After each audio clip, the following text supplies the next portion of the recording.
All right, well, as you well know, we have Exam 1 Friday.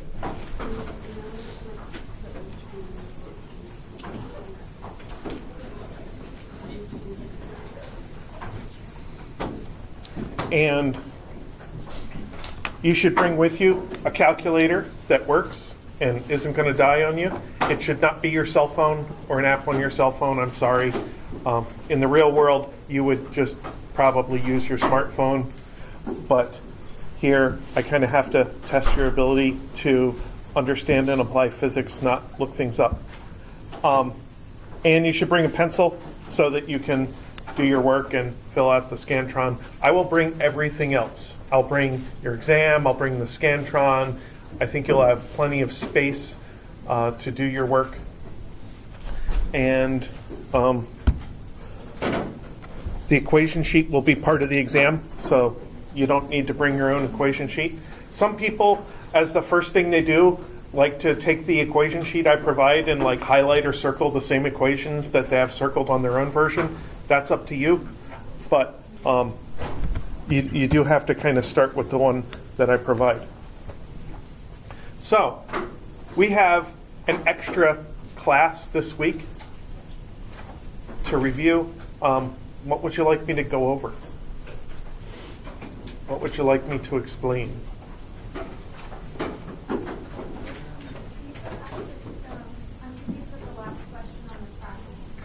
Okay. Practice exam. Got it.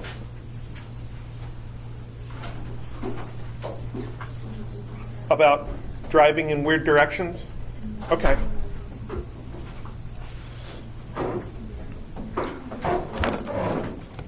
So, go 5 kilometers west, then 5 kilometers northwest. So if I draw out a coordinate system here, this is the first leg of the journey, is to get to here. And then northwest is this way.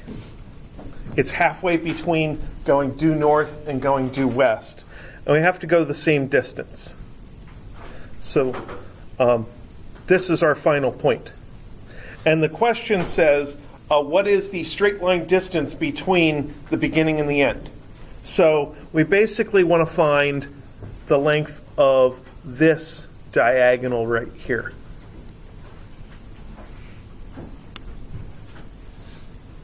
So this side is 5, this side is 5, this angle is 45 degrees to be halfway in between. So now hopefully you understand what the question's asking. Now the question is, how do we get the answer to what the question's asking? And really what we're trying to do is figure out the displacement, which is equal to 2 displacements added together. That's the vector equation that would appear in the textbook to describe the idea of adding displacements. Of course, as a vector equation, usually we either try to do it graphically by doing a really good drawing, or maybe we use analytical geometry and we know the law of sines and cosines. In physics, we tend to split things into components. So we'll take this and make one equation, delta x is equal to delta x1 plus delta delta x2. So we add the x's. And the first one is a minus 5 because that vector points along the x direction. Now when you identify a vector that's in one of the cardinal directions, either your plus or minus y direction or your plus or minus x direction, you should not use sine and cosine to find the components. You should just immediately write down the component of that vector in the appropriate direction, here in the x direction for horizontal, and with the appropriate sign, here it's negative because it's leftish. So I could come up with an angle and use cosine, but I don't want to. Now for the other one, it's a diagonal vector. So what I need is to think about that vector just by itself. So there's my second vector. So this is delta R2 vector. And an easy way to find the components is to find the angle from the x-axis on its own separate drawing. So since this angle and this little angle have to add up to 180, I can take the 180 minus 45 gets me 135. So that's the theta for this thing. So then its components would be called delta x2 and delta y2 are just 5 cosine 135 degrees and 5 sine 135 degrees. So if I do that, I get negative 3.54 and plus 3.54. And that's telling me that in this graph right here, this point is about 3.5 units over and 3.5 units up. The x direction's negative, the y direction's positive. The numbers match the diagram that I drew. So then all I have to do is pull out this number right here to go up here and get the total x.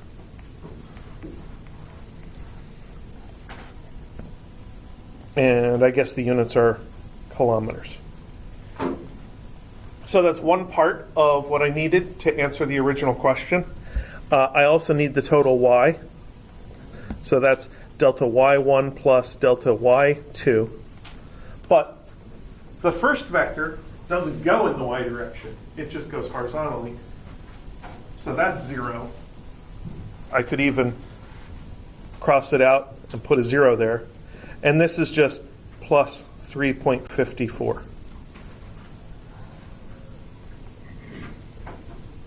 So what this is telling me is, this is telling me on this diagram where the blue is anchored there, where is that dot that's at the end of the blue vector? It's 8.54 units to the left, 3.54 units up.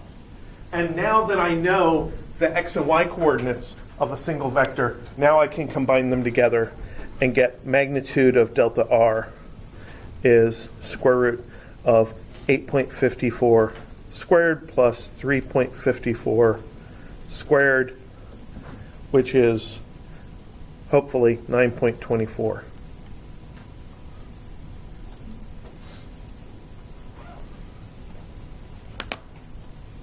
So this idea of vector addition or vector subtraction is going to keep coming up over and over and over again. And this context of wandering around in a map, following a series of instructions, is probably the easiest one to think about because it allows you to draw a map, draw lines corresponding to the instructions, and then off to the side analytically figure out what each one of those lines, what each one of those vectors means. I didn't need a separate drawing for the first 5 kilometer west journey because it already started here and it's cardinal. It's pure west. But for this one, I drew a separate drawing. I found its angle from its own x-axis so I could find its x and y displacements. And then that allowed me to total the x's according to my addition and total the y's according to my addition. And then once I have that total x and y, recombine them. So we can do this with velocities. If we think about a v initial plus a delta v gives us a v final. That's a similar vector equation. We could do it with accelerations, but we won't. We'll do it with forces next week. We'll think about how forces combine together. And definitely we can do it with positions. Later on, we'll do it with momentum vectors. That's a 5th kind of vector that we'll deal with this semester.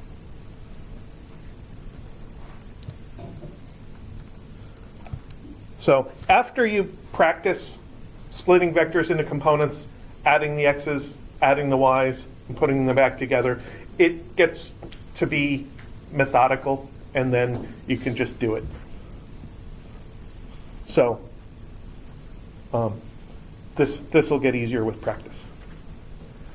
All right, that was a good thing to go over. What's up?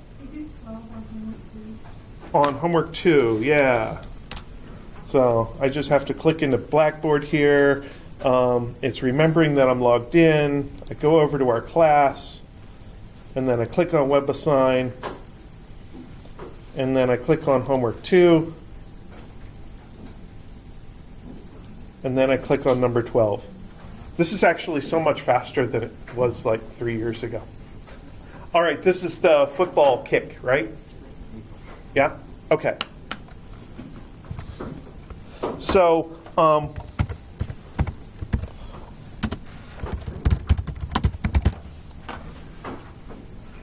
here's the description. Place kicker kicks from a point 36 meters from the goal.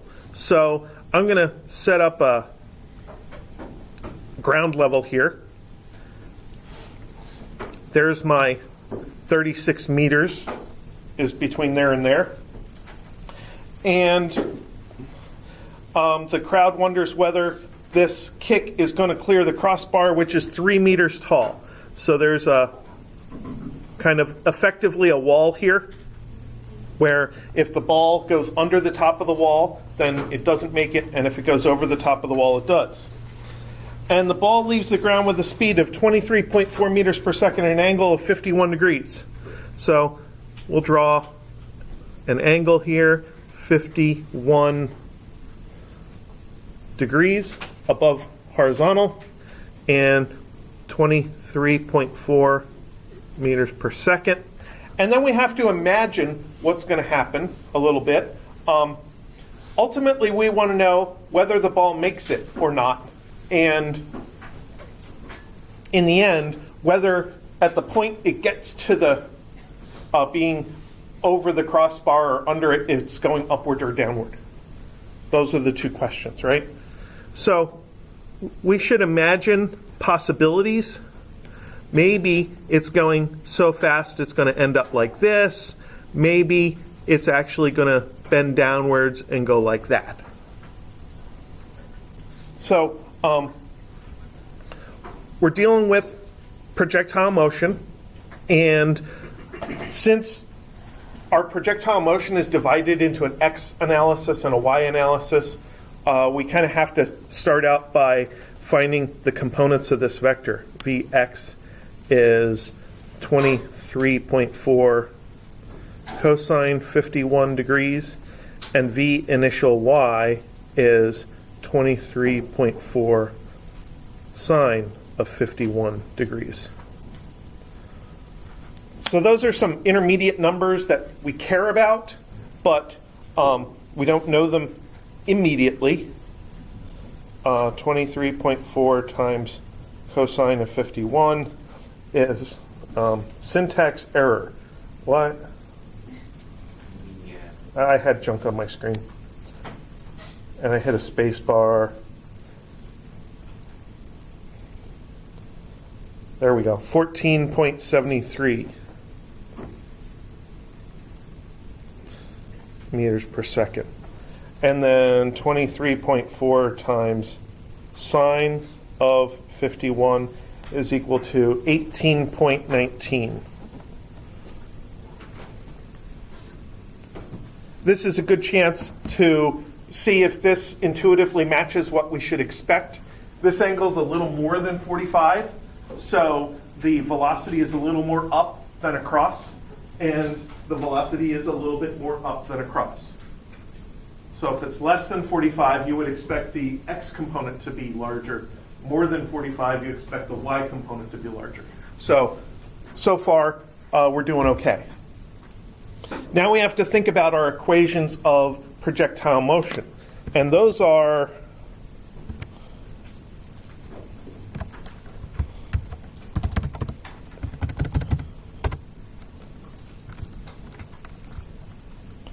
equations. Those are basically these three equations for both the x and the y direction. Now for the x direction, it's a little easier because that acceleration is 0. So we just get the x displacement is velocity times time. So we'll write that down. So delta x is equal to Vx times t. And since we only have one thing happening right now, we don't need delta t, we could just call it t. My distance here was 36 meters. So now's a good time to think about this equation, think about what I know, what I don't know. I know that delta x, and I calculated the Vx because that was kind of the first thing I did before I even did anything else. So this is 36 is equal to 14.73 t. So that tells me the flight time. 36 divided by 14.73 is 2.444. 2.444 seconds. So that's useful often to know the amount of time that some process is taking. So now what we're trying to figure out is either this distance here or this distance here. And in order to figure out one of those, we have to kind of know where this dashed line ends up. That's the height at a certain place. And we can remember that we know the initial y velocity. We know the amount of time that our ball is in the air. So let's look at our kinematics equations and think about which ones are going to be useful. Can we use the displacement equation just by itself? It seems like we can, because we know change all of this to y's. We know the velocity initial. We know the time, and we know the acceleration and the time. We could just use that and crunch out the height. So I'll write it and do it. Delta y is equal to VIY delta t plus 1/2 AY delta t squared. That's the generic equation. All I've done is change the x's to y's. So this is 18.19, 2.444 plus 1/2, negative 9.8, and 2.444 squared. All of our numbers fit into there, and we get an answer .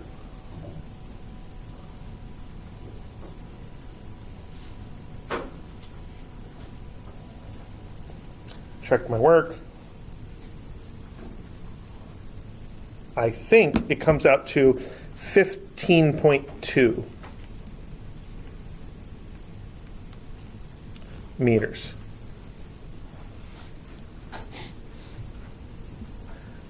And since this thing, this red thing, is given as a level of 3.05 meters, maybe I should keep one more digit down here. So I'm going to change this to 15.19. So now I can say that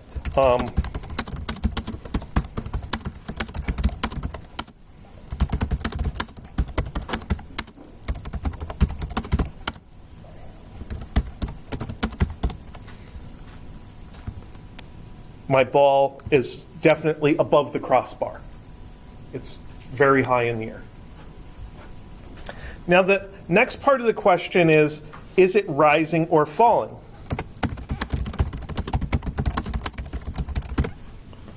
So for that, we want to know one of two things.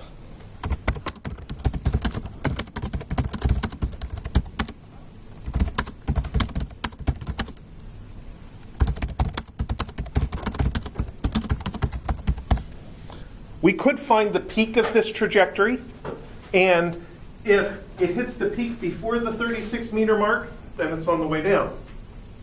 And if it hits the peak after the 36 meter mark, it must be still on the way up.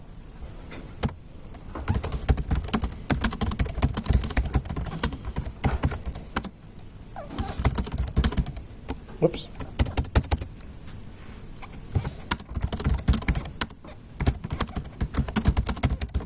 And the other option is to find the final y velocity and see if it's plus or minus. And I like that one. I'm going to do that one. So what I know about velocity is that the change in velocity comes from the acceleration. And I know the acceleration and I know the time, so let's just find the change in velocity.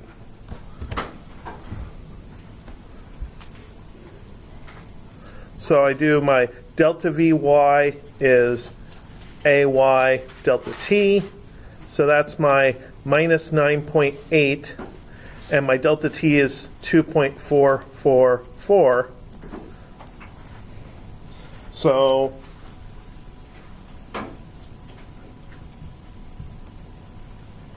negative 23.95. Negative 23.95 meters per second. So V initial y was plus 18.19. Delta Vy is minus 23.95. What does that tell us about Vy? We're losing more velocity than we had. So it's negative.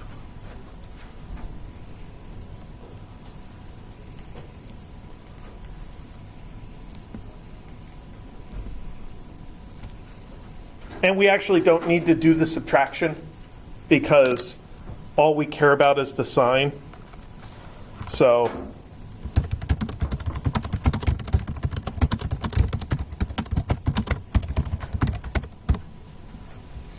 that it's on the way down, it's falling.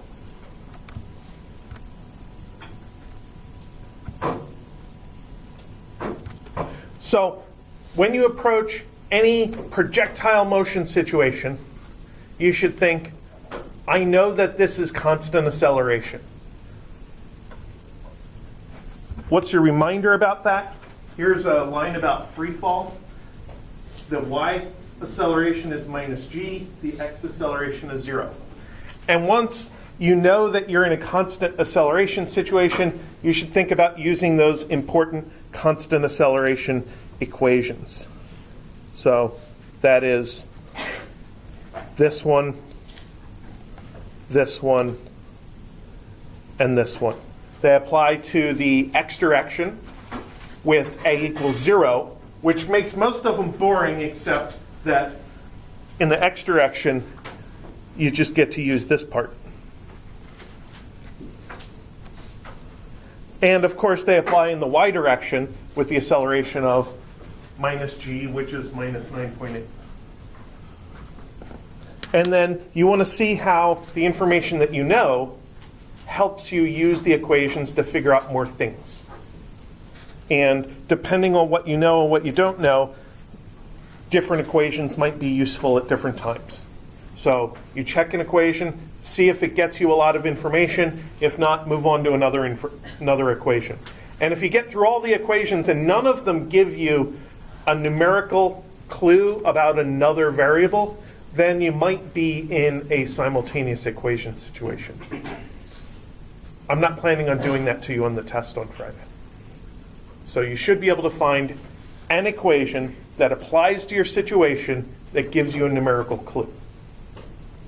And most of our equations are really about basic relations between physics variables. Most of them are some kind of an addition or subtraction, ultimately. All right, I think that was a good one. Did you have any other questions about that? All right. What else? Okay, so on the practice exam 1, on question 7, like it says, a person drives from home to work at a constant speed of 15 meters per second. Yeah. Wait how long they drive, 30 meters per second. What is the average speed of the drive? Yes. What about it? What's your question? Where's the math behind all that? Because when I tried using one of the formulas, it got me one of the answers, but it wasn't the right one. Well, with this situation, this was the out and back trip.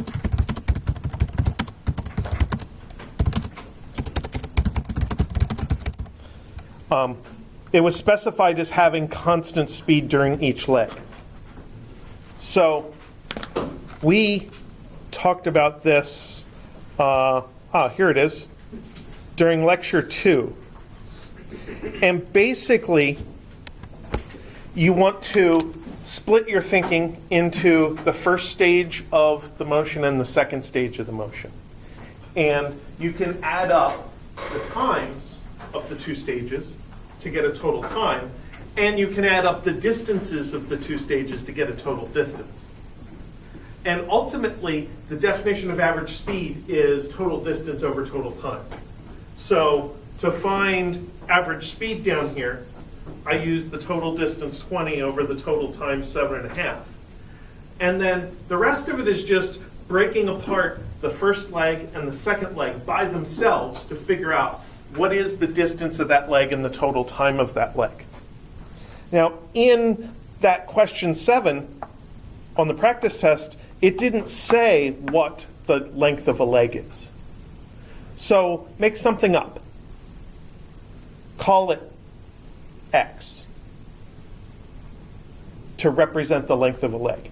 In fact, an easier thing is to take your two given speeds and multiply them, and or maybe find the least common multiple of the two values, in this case 30, and call it 30x. Oops. So let me go back here.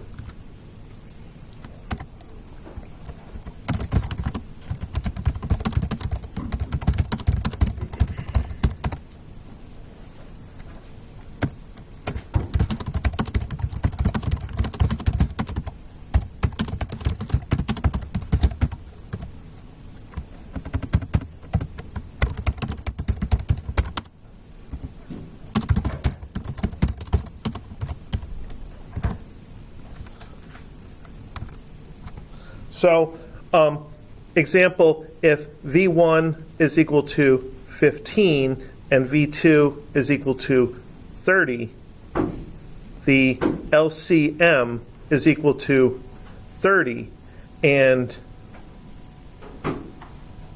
the leg distance is 30x. Then, when we look at how our delta x is equal to v delta t, that's our relationship between speed, distance, and time. If we look at how to solve for time, we get delta t is delta x over v. So t1 is 30x over 15 is 2x, and t2 is 30x over 30 equals plane x. So the trick here of making our x value smaller than the actual leg distance by a factor of the least common multiple, the entire reason for that is to make these fractions easy to calculate, so that you don't have nasty numbers that are way less than 1 floating around in your analysis. So then the total delta x is 60x. The total delta t is equal to 3x. So each leg was 30, so it's a total of 60. As far as distance goes, in time, each leg is calculated, and 2 and 1 is 3. So then we combine those together to get v is delta x over delta t is 60x over 3x is equal to 20. That's the easiest way to do it.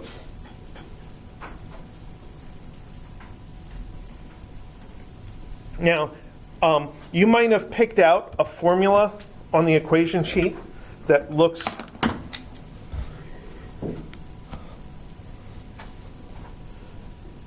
like this one. Yeah. However, that equation works only in constant acceleration situations. It's on an entire line of equations that are all only constant acceleration situations. And constant velocity is not constant acceleration. So that equation doesn't work for this situation. So we need to make sure that when a physical law is restricted to certain conditions, that we only try to apply it in those conditions. Sometimes it's useful to find more situations where a physical law applies, but then you have to realize that you're kind of experimenting with the theory and the hypotheses of the laws involved. So you have to realize they might not work. And that definitely doesn't work for this situation. But what does work is the definition of average speed, path length over time.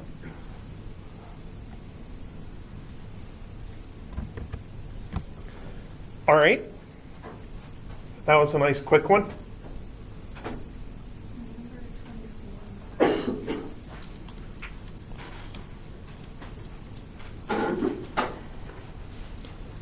The motorcycle chase.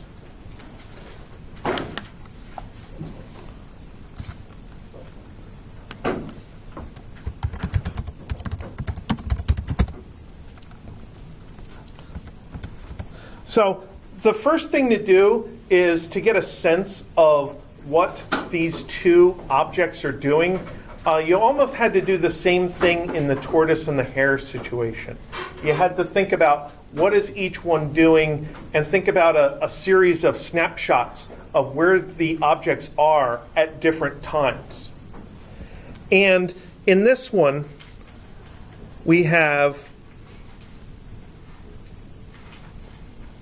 ground level, and we have this car.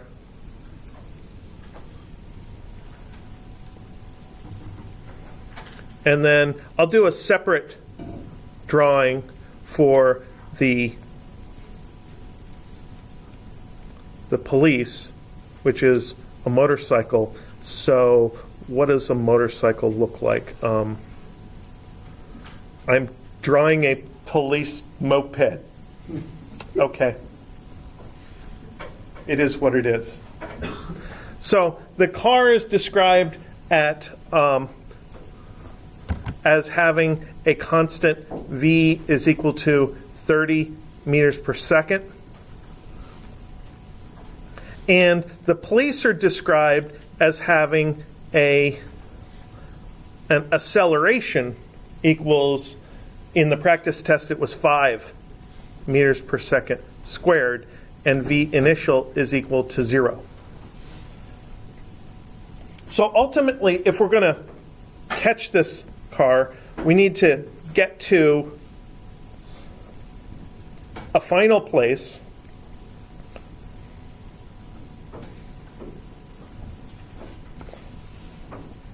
where the delta x for the car is equal to the delta x for the police.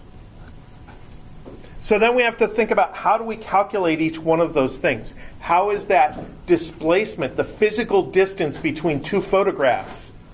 So there'd be one photograph of the starting point and one photograph of the ending point. How is that related to the dynamic information, the speed and the acceleration? And we know that for the car, this is just going to be 30 times the amount of time. For the officer, this is going to be v initial t plus 1/2 a t squared. And then we can plug those values in and get 1/2 times 5 times t squared. And then we need to make those equal, so then our math turns into 30t is equal to 2.5 t squared. We divide both sides by t, we get 30 equals 2.5 t, and we divide both sides by 2.5, and we get 12 equals t. And that is the amount of time it takes for the officer to catch up.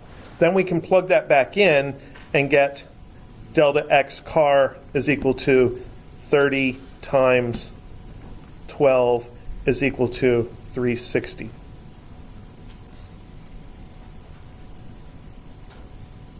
So we kind of need to break down each object's motion, think about what we know about its motion, and then how do we want these motions to be related to each other. It's said that the car crosses the officer at one point. It's said that the officer catches the car at another point. So that means between beginning and end, each one has gone the same displacement. So we need to take those two displacements and set them equal to each other.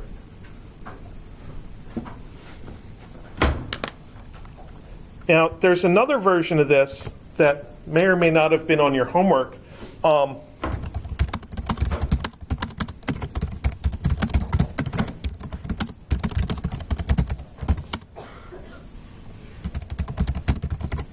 What if the officer doesn't start right away? What if there's a reaction time?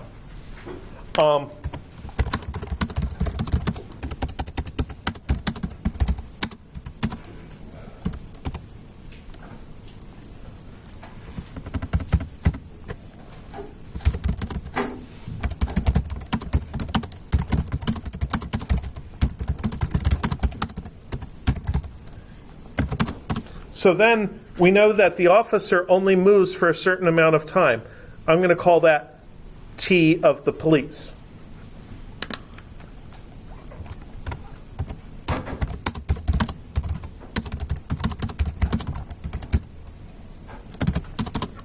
And the car gets a head start. Let's make this 1.0 seconds. So the car gets a head start. So the T for the car is equal to T for the police plus 1.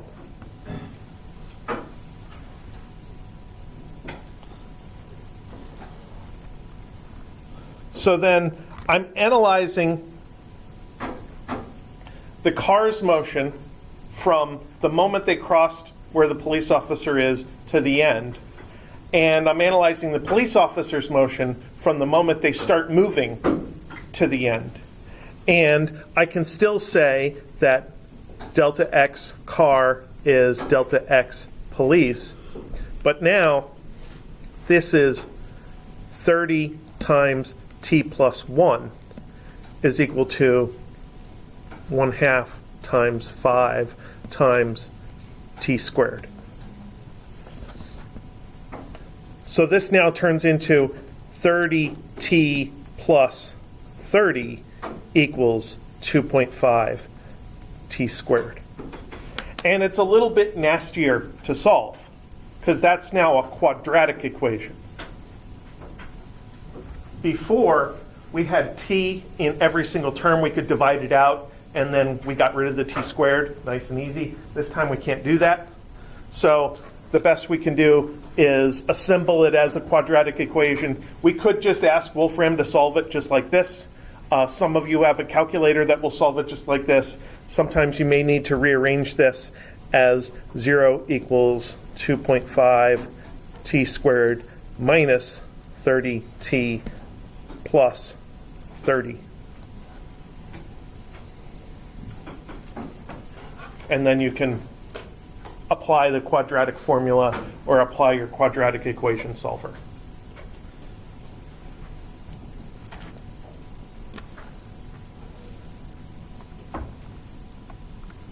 So it is not my intent on the test to force you to use the quadratic formula. I think it can take a little bit too long. You guys only get 50 minutes to do our test, and it's very easy to have to do it 2 or 3 times before you get the same result twice. So I don't want you to have to use the quadratic formula in a stressful test situation right now. So we talked about cases where the quadratic formula could be useful in projectile motion if you're launching something up onto a roof. But I also told you how to avoid it using the v-squared equation instead. Here, we don't get that option, so we just kind of end up having to use the quadratic formula. I want to point out something here.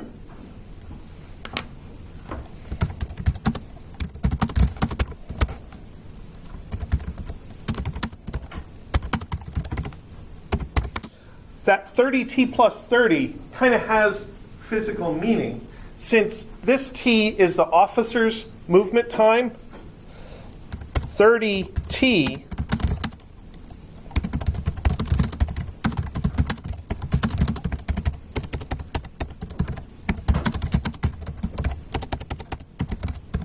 is how far the car goes while the police are moving, and the plane 30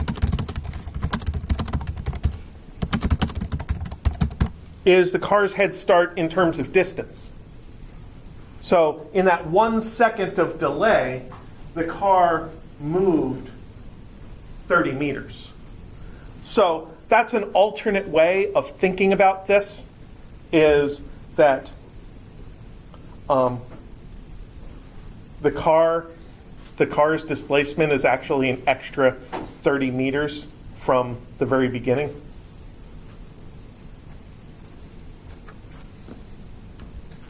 But whether you think about the car getting a head start in time and apply the head start to the amount of time the car gets, or the car getting a head start in distance, either way you get the same thing. It's the exact same math.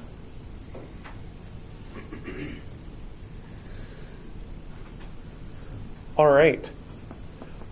Are there any other requests for explanation or help or anything? Well, in that case, I will see you guys here on Friday. One thing that I pointed out to the other section, I think, that might be useful to you is next week's lab is projectile motion, which is actually part of our test, but I couldn't delay the test another week.